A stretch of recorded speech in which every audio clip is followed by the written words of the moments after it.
Seit vielen Jahren habe ich einen großen Traum und von dem möchte ich dir gerne heute mehr erzählen. Weißt du selbst noch, wann du das letzte Mal so richtig geträumt hast? Zum Beispiel von einer langen Reise in die Ferne, vom warmen Meer, von hohen Bergen und kurvigen Straßen? Hast du schon mal darüber nachgedacht, deinen eigenen Traum zu leben, ganz egal was es ist? Oder holt dich auch immer wieder der Alltag und die Realität ein? Jeden Morgen das gleiche Spiel und jeden Tag der gleiche Ablauf. Dein Leben, das scheint dir bis zum Ende verplant. Aufwachen, arbeiten und keine Zeit für dich. Wie oft werden wir nur am Erfolg und an Statussymbolen gemessen? Dabei verlieren wir doch viel zu schnell den Blick auf das große Ganze. Kämpfen mit unseren kleinen Problemen, die eigentlich gar keine sind, und regen uns über Dinge auf, die es nicht wert sind, beachtet zu werden. Wir erkennen gar nicht erst, wie schnell die Zeit vergeht, vernachlässigen unsere Freunde und lernen unseren Planeten nur im Urlaub kennen. Kaum sind wir irgendwo angekommen, müssen wir schon wieder weiter. Seit Jahren stelle ich mir daher die Frage, ob das wirklich schon alles sein soll. Haben die Menschen, die ich nicht kenne, die Länder, für die keine Zeit war, und die Kulturen, die so fremd scheinen, nicht viel mehr zu bieten? Die Hürden, das alles so zu tun, scheinen aber unüberwindbar. Vielleicht aber muss man es einfach nur mal wagen. All das möchte ich zusammen mit dir herausfinden und präsentiere dir hiermit die erste Folge vom größten Abenteuer meines Lebens.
Das bin ich.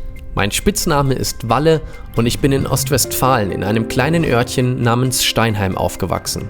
Seit meinem Studium in 2005 lebe ich in München. Ich bin Mitte 30, 1,88 Meter groß und ich wiege 78 Kilogramm. Das bin ich auch, am 25. Juni 1984 mit stolzen 50 Zentimetern. Und dies ist ein ganz persönlicher Einblick in mein Leben mit meiner süßen Schwester, meinem stolzen Vater und meiner liebevollen Mutter. Irgendwann kam bei mir die Faszination fürs Motorrad, obwohl ich aus einer Familie kam, die sich zwar dafür begeistern konnte, aber nicht dafür lebte. Umso älter ich wurde, desto größer wurde der Wunsch nach einem eigenen Motorrad und so kaufte ich mir mit Anfang 20 mein erstes richtiges Bike. Eine damals schon 12 Jahre alte Yamaha Ur-R1, die heute ein Sammlerstück ist. Dieses Bild ist in gewissermaßen ein Abbild meiner ersten 30 Lebensjahre und gleichzeitig auch ein kleiner Blick in die Zukunft. Ich sitze auf meinem Autobett, denn Autos sollen 10 Jahre meines beruflichen Lebens einnehmen. Und im Hintergrund sieht man einen Gegenstand, der mich bis heute begleitet und mir persönlich sehr wichtig ist. Ein Kinderatlas, mit dem ich damals schon die Welt erkunden konnte.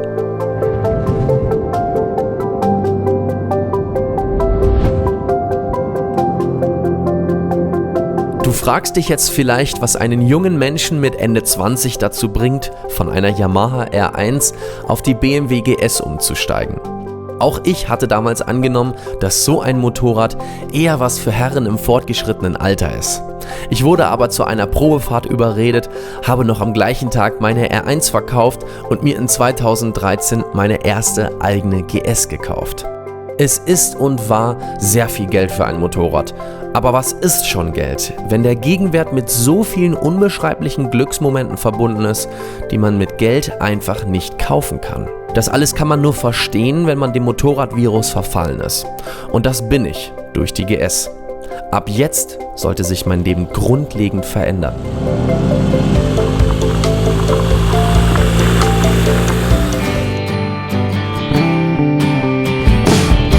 Im Sommer 2015 starteten mein bester Kumpel Alex und ich zum ersten Mal überhaupt auf dem Motorrad in einen Urlaub. Bis dahin war ich nie länger als eine Tagestour unterwegs, hatte nicht viel Ahnung von Videoaufnahmen und habe einen Tag vor Abreise eine Drohne gekauft. Nach ein paar Tagen hatten wir unseren Rhythmus gefunden und ich war mir sicher, dass dies nicht mein letzter Motorradurlaub und mein letztes YouTube-Video gewesen sein sollte. Ich hatte Blut geleckt und startete zusammen mit Floppy und Humpy nur wenige Monate später zu meinem ersten richtigen Offroad-Abenteuer. Wenn man bedenkt, dass ich die beiden Schweizer nur übers Playstation-Spielen online kennengelernt und wir uns vorher noch nie persönlich gesehen haben, es ist echt ein Wunder, wie gut das funktioniert hat. Heute, ein paar Jahre später, kann ich sagen, es war kein Wunder. Es war schlichtweg die Gemeinschaft unter Motorradfahrern. Denn wir suchen alle nur das Gleiche. Ein bisschen Abenteuer und ganz viel Lebensfreude. Noch vor der Sardinien-Tour und dem Abenteuer im Gelände habe ich mich für den GS Trophy Qualifier 2015 angemeldet, was gleichzeitig auch der Startschuss von meinem YouTube-Kanal war. Ohne jegliche Erfahrung startete ich den ersten Qualifizierungstag mit der für mich schier unmöglichen Prüfung Katzensprung. Das hat nicht geklappt. Ich muss leider über diesen Berg rüber, wo ich gerade nicht rübergekommen bin. Das ist heftig. Von Prüfung zu Prüfung konnte ich mich zum Glück jedoch steigern und war letztendlich über meinen 31. Platz super stolz. 2 Jahre später wurde ich dann in den Prüfungen nicht mehr überholt und habe als erster Teilnehmer in einem deutschen Qualifier über 2000 Punkte erreicht. 16:40 Uhr zurück im Parc Fermé. Ich gebe jetzt hier mein Leporello ab mit den ganzen Stationspunkten von heute. Der Tag war extrem gut. Freu dich auf das zu machen. Es ist nicht einfach, jetzt zu sagen, bleib cool oder so. Aber je lockerer du bist und je mehr Spaß du das machst, desto... Im Finale waren Unaufmerksamkeit und Nervosität schuld an versäumten weiteren Punkten, aber es reichte mit dem 2. Platz für die Qualifizierung ins Team Germany und einem großen bevorstehenden Abenteuer in der Mongolei. Ich glaube, wir sind ein richtig gutes Finalteam. So oft wie an diesem Tag wurde ich noch nie umarmt. 1000 Dank an die gesamte Community und speziell auch an eine Person, die von Anfang an mit dabei war. Martin, ja, wir sind ja im Team damals zum Qualifier gestartet und wir beenden das Ganze hier auch wieder gemeinsam. Kamera aus, stopp, Okay, ja, okay. auf Bike. Aus Bike, okay. Ich filme dich dann, okay, aber nur wenn du es 3-mal gefahren bist. Alles klar. Martin hat mich mit viel Kreativität und noch mehr Geduld abends nach der Arbeit trainiert. Es lief aber nicht immer alles glatt.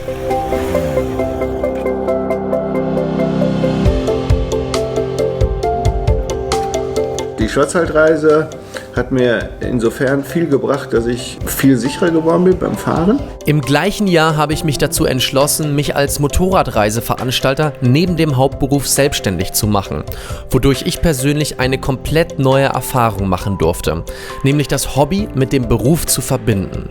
The roads, the scenery, the bikes. This is a biker's paradise. Meine unterschiedlichen Angebote führten über 150 Teilnehmer und mich in den Schwarzwald, nach Südtirol, Kroatien, Montenegro, Bosnien, Ligurien, in die Abruzzen, in die Tschechische Republik und in diverse Enduroparks.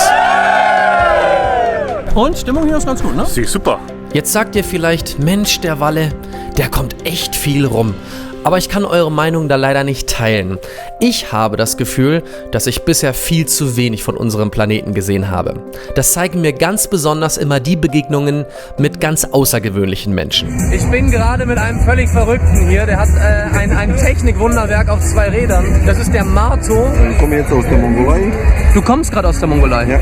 Wenn jemand sagt, mit Schleier und was weiß ich umgewickelt, das ist nur Propaganda, nichts anderes. Also, aber Iran ist das beste Land der Welt. Sprach er und wurde kurze Zeit später einer meiner besten Freunde. Wenn ich Martos ausgeprägteste Eigenschaft heute mit einem Wort beschreiben müsste, dann käme es wahrscheinlich direkt aus seinem eigenen Mund. Improvisieren. Tja, was passiert? So.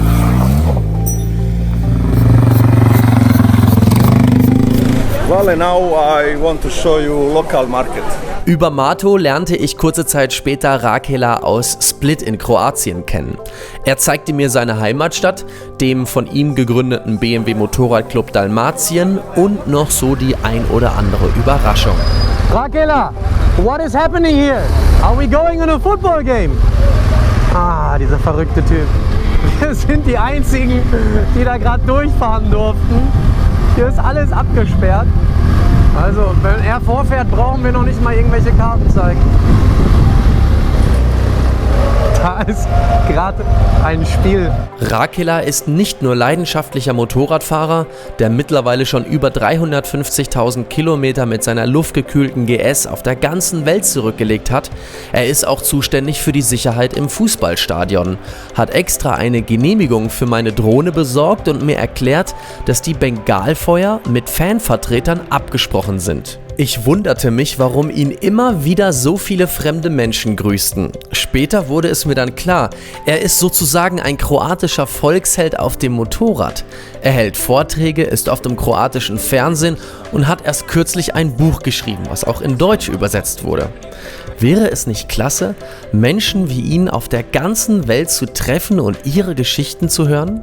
Zum Beispiel von diesem jungen Pärchen, die auf dem Motorrad gemeinsam die Panamerikaner von Nord nach Südamerika gefahren sind. Ich bin Tanja, 25 Jahre alt und hatte bis kurz vor der Reise eigentlich mit Motorradfahren gar nichts am Hut oder zu tun. Ja. Ich bin Philipp, 27 Jahre alt, bin gelernter Bierbrauer und dadurch haben wir die Reise eigentlich auch noch ein bisschen so aufs Bier umgelegt, also dass wir auf der Reise noch viel Brauereien angeschaut haben. So junge Menschen alleine unterwegs in der weiten Ferne. Wow, wie inspirierend, oder? Sollte man sowas vielleicht auch einfach mal machen? So wie Tom, der dem südamerikanischen Kontinent verfallen ist und mir mehr über seine Reise erzählt. Das ganze Interview findest du übrigens demnächst in meinem YouTube-Kanal. So, dann nochmal ein Versuch. Also, ich bin jetzt auf dem Salar Uyuni. Es ist verdammt hell. Servus, ich bin der Rolf, ich bin 40 Jahre alt, komme aus München und 2014 bin ich mit diesem Motorrad hier einmal um die Welt gefahren. Das komplette Interview mit Rolf seht ihr schon bald in meinem YouTube-Kanal. Und dann kommen da noch die Mädels, die alleine um die Welt gefahren sind oder aktuell noch fahren werden. Lea aus München und Kinga aus Australien. Hallo, ich bin die Lea. Ich bin schon einmal mit meinem Motorrad um die Welt gefahren. Mein Motorrad heißt Cleo und ich möchte euch ein bisschen was von meiner Weltreise erzählen, weil Walle, den ihr vielleicht... Ibims, die Lea. Der mich immer stört. Ich habe eine Frage an euch. Würdet ihr eure Wohnung an einen wildfremden Mensch geben für eine gewisse Zeit? Würdet ihr euer Internet zur Verfügung stellen, eure Waschmaschine, eure Dusche, alles, was ihr so hier in der Wohnung habt? Und ich habe hier eine nette Wohnung und ihr seht, da ist so ein Schlafplatz eingerichtet. Und ich gehe jetzt mal vor die Tür, denn da wartet jemand ziemlich Spezielles. Vielleicht kennt ihr sie auch schon über Instagram, YouTube oder Facebook. Und sie ist gerade aus Australien auf dem Weg einmal um die Welt mit ihrem Motorrad und ich bin total gespannt, sie jetzt kennenzulernen. Kommt mal mit. Hey. How are you? Good to meet you.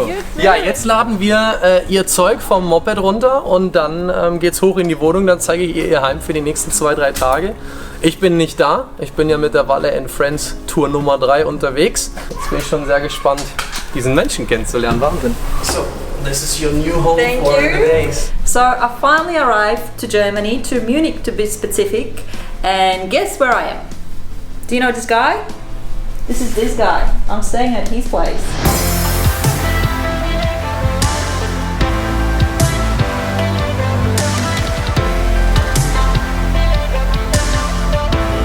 Am Tag von Kingas Ankunft verriet sie mir, dass sie als Social-Media-Vertreterin auch zur GS Trophy in die Mongolei reisen wird.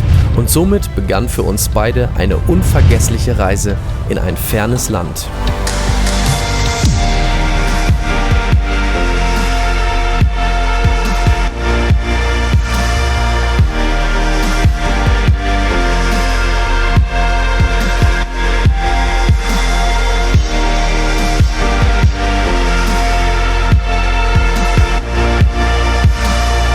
I finally made it to Mongolia, and look at this beautiful place here. This is our big Yurte camp for the first 2 days.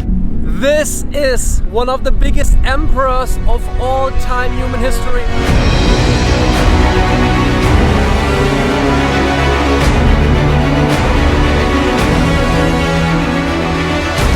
Leider hat es mich am zweiten Tag der Trophy erwischt. Und das Schicksal meint es zum ersten Mal in meinem Leben nicht so gut mit mir. Wobei das Ende der Trophy und der Unfall vielleicht auch nur der Start von etwas Neuem ist. I'm back from anesthesia, but I'm a little bit dizzy right now. Nach 2 Wochen im mongolischen Krankenhaus ging es endlich wieder nach Hause. Die Reise und die Erfahrungen änderten viel. Ich hatte unbeschreiblich viel Glück während meines Unfalls und mit all dem, was danach passierte. Das Leben ist nicht grenzenlos, besonders dann, wenn man es auf dem Motorrad bestreitet, und die Gesundheit ist das absolut Wichtigste.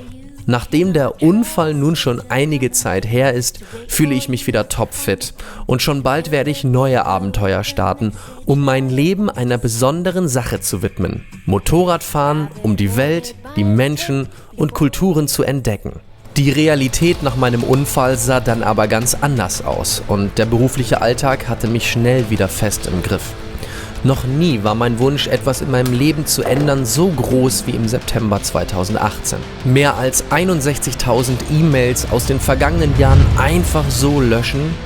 Einen sicheren Job für die ungewisse Zukunft aufgeben? Ich nahm all meinen Mut zusammen und zog einen Schlussstrich. Das war der letzte Tag in meinem Job und ab jetzt lebe ich meinen neuen Traum. Am Morgen nach meinem letzten Arbeitstag wurde es dann endlich ernst. Erst den Job gekündigt und dann alles verkaufen, um meinem Traum einer Weltreise einen Schritt näher zu kommen. So, liebe Leute, hier beginnt Teil Nummer 1. Es wird alles verkauft. Am Flohmarkt, am Olympiapark. Mal sehen, ob das heute klappt. Und wie es in den frühen Morgenstunden geklappt hat. Wir wurden praktisch überrannt, konnten die Sachen gar nicht richtig präsentieren, verkauften direkt aus den Kartons, feilschten bis der Arzt kommt und waren völlig überfordert mit der Situation. Erst als die Sonne aufging, gab es Zeit für Gespräche. Ich zeige gerade hier ein bisschen Video aus der Mongolei, weil sie kommt aus der Mongolei und hat gerade einen Anzug bei mir gekauft. Endlich hatten wir ein paar Minuten, um unseren Stand aufzubauen. Der Herr, brauchen Sie noch was? Nix. Schöne Schuhe habe ich. Brauchst du keine Schuhe? Oder hier, für den nächsten Ölwechsel. Auch nicht. Ein erfolgreicher Tag neigt sich langsam dem Ende. Wir sind ziemlich müde, wir wollen jetzt was Mittag essen. Und deswegen müssen wir noch mal ein bisschen anfeuern hier, damit die Leute das Zeug mitnehmen. Wir müssen nur gucken, dass das Auto stehen bleibt. Der Flohmarkt ist vorbei. Wir sitzen jetzt bei meinem Lieblingskroaten in Karlsfeld beim Zadar. Und jetzt ist Zeit für den Kassensturz. 90, 100. 1.257 Euro. Roundabout, wir haben hier noch ein bisschen Klein- und Kupfergeld. Das müssen wir gleich noch ein bisschen zählen, aber ich glaube, das geben wir hier als Trinkgeld. Dann sind wir das schon mal los.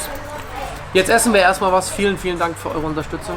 Ohne das hätte ich das definitiv nicht geschafft. Ich bin platt wie eine Briefmarke. Wir gehen jetzt auch gleich erstmal ein bisschen Mittagsschlaf machen nach dem Mittagessen.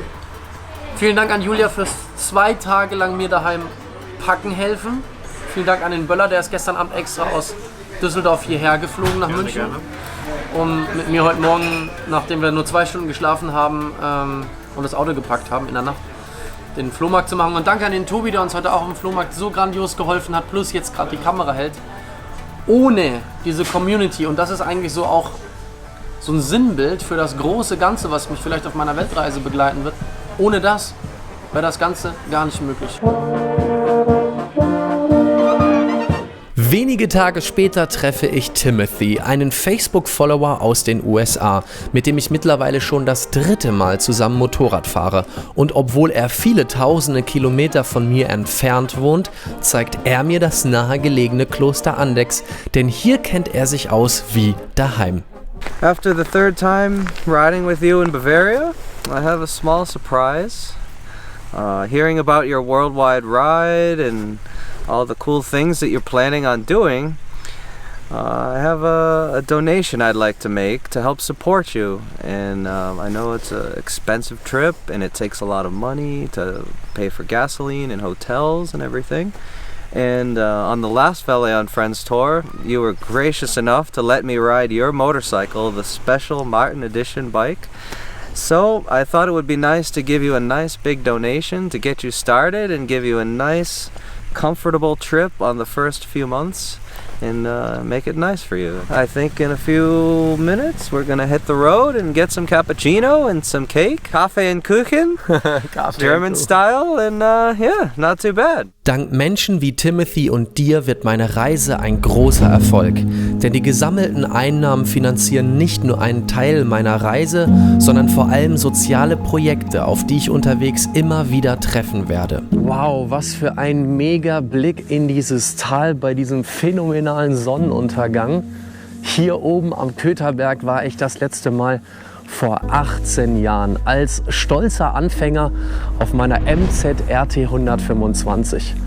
Und noch etwas stolzer bin ich jetzt darüber, dich zu meiner ersten Ausgabe von Valle on Tour Around the World zu begrüßen. Ja, ich möchte meinen großen Traum in die Realität umsetzen und mit dem Motorrad einmal um die Welt fahren. Meine Reise wird aber alles andere als normal und üblich. Es wird vielleicht das interaktivste Weltreiseprojekt, was je ein Motorradfahrer unternommen hat. Das erste Land, was ich bereisen möchte, ist ein Land ziemlich nah um mich herum und welches ich auf dem Motorrad überhaupt noch nicht richtig kenne. Und als Münchner komme ich ja sehr schnell in tolle Länder wie Österreich, Schweiz, Italien, Frankreich und auch in den Balkan. Aber ein Land, das kenne ich, zumindest was die Motorradstrecken betrifft, noch überhaupt nicht. Und das ist mein Heimatland, das ist Deutschland. Und ich glaube, es geht auch einigen von euch da draußen ganz genauso.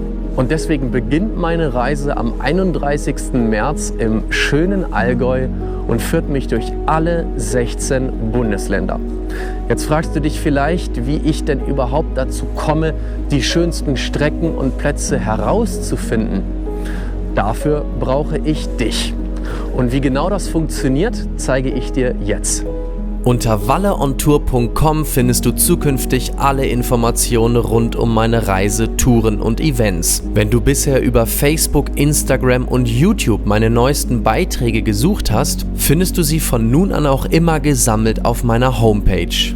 Auf der Startseite erscheinen die aktuellsten Informationen, die letzten Beiträge aus dem Forum, die neueste Folge aus meinem YouTube-Kanal, meine geführten Motorradreisen, mein Online-Tagebuch, meine Reise-GPX-Dateien zum Nachfahren und vieles mehr. In der Navigationsleiste oben findest du weitere Rubriken, in denen du zukünftig interessante Inhalte abrufen kannst. Sobald die große Reise beginnt, findest du alle Informationen in der Rubrik Weltreise, meine ungefähre Route, mein neues Motorrad und eine vollständige Liste meines Equipments. In der Rubrik Reisen kannst du verfügbare Touren aufrufen und direkt buchen. Kommen wir jetzt zum ersten Herzstück meiner Weltreise mit dem Klick auf den Botschafter-Button. Denn als Botschafter hast du die einmalige Möglichkeit, Teil meiner Weltreise zu werden und dein Bundesland zu vertreten. Um Botschafter oder Botschafterin zu werden, musst du 3 Dinge erfüllen. Erstens darf ich in dem unten genannten Zeitraum bei dir daheim kostenfrei wohnen, arbeiten und mich auch mal ausruhen. Zweitens, an einem Tag während meines Besuches nimmst du dir etwas Zeit, um mir deine Region und Lieblingsstrecke zu zeigen. Hier zählt Qualität statt Quantität. Genügend Kilometer habe ich während meiner Weltreise noch vor mir. Ich möchte aber Orte entdecken, die deine Region so einzigartig machen und andere dazu motivieren, vielleicht auch dorthin zu fahren. Drittens, du unterstützt mich mit einem Betrag von mindestens €1. Die Höhe der Unterstützung spielt für die Auslosung keine Rolle. Ja, du hast richtig gehört, denn pro Bundesland wird eine Botschafterin oder ein Botschafter ausgelost. Die Anmeldung ist bis Ende Februar 2019 möglich und die Auslosung mit großer YouTube-Live-Show ist direkt am 1. März-Wochenende. In welchem Zeitraum ich genau in deinem Bundesland bin, erfährst du weiter unten auf der Seite. Nach einem Klick auf Jetzt anmelden, der Botschafterunterstützung von mindestens einem und maximal 20 € sowie deinen Kontaktdaten bist du dabei. Ich drücke dir die Daumen und ich bin schon echt aufgeregt, welche 16 spannenden Geschichten ich demnächst zu erzählen habe, bevor meine Reise außerhalb Deutschlands weitergeht. Der Walle on Tour Premium-Bereich ist genau das Richtige für den wahren Fan, der noch etwas näher am Geschehen dabei sein und Zusatzinhalte gegen eine kleine Gebühr abrufen möchte. Bitte bedenke, dass Walle on Tour von nun an mein Job ist und ich damit zukünftig mein Geld verdienen muss. Ich sehe die Kosten für die Premium-Mitgliedschaft jedoch weniger als Gebühr, sondern vielmehr als Unterstützung. Klar, du kannst doch einfach den PayPal-Button für eine Geldspende verwenden, aber ich möchte dir für deine Großzügigkeit entgegenkommen und dir Zusatzinhalte wie einen Radiopodcast, eine WhatsApp-Gruppe für alle Premium-Mitglieder, noch mehr hochauflösende Fotos, Videopremieren noch bevor sie öffentlich bei YouTube erscheinen, ein Satelliten-Live-Tracking und eine kleine reservierte Kapazität für die Vorabbuchung meiner Reisen anbieten. Du gehst damit keine Verpflichtung ein und kannst monatlich dein Abo wieder beenden. Für all diejenigen, die lieber langfristig planen und mich über ein ganzes Jahr unterstützen wollen, gibt es die Premium Plus Mitgliedschaft mit einer Laufzeit von einem Jahr zum Vorzugspreis und für die ersten 15 Anmeldungen ein exklusives und streng limitiertes Walle on Tour Paracord Armband. Logge dich oben ein oder erstelle dir kostenlos einen Account. Wähle dann deine Premium-Mitgliedschaft aus und klicke auf Premium-Portal, um die Zusatzinhalte aufzurufen. Im Bereich Blog kannst du mein Online-Tagebuch aufrufen, Beiträge mit einem Herz liken oder im Textfeld kommentieren. Noch interaktiver wird es im Online-Forum, wo du eigene Beiträge erstellen oder vorhandene Inhalte kommentieren kannst. Meine Reise wäre ohne die Community undenkbar und genauso wichtig sind meine Partner, die du in der gleichnamigen Rubrik aufrufen und nachlesen kannst. In meinem Online-Shop findest du die passenden Fanartikel oder digitale Reisedateien zum Herunterladen und Nachfahren. Das war's. Jetzt bin ich gespannt, was die Zukunft so bringt und ob du mir ein Like und einen Kommentar dalässt. Vielleicht ja sogar auch ein Abo. Vielen Dank für deine Aufmerksamkeit und vielen Dank, dass du mit dabei bist. Bis bald, dein Walle.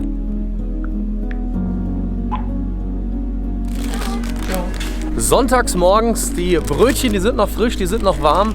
Und ich mache mich jetzt auf den Weg zu einem ganz besonderen Motorradfahrer, den ich schon seit langem mal persönlich kennenlernen möchte.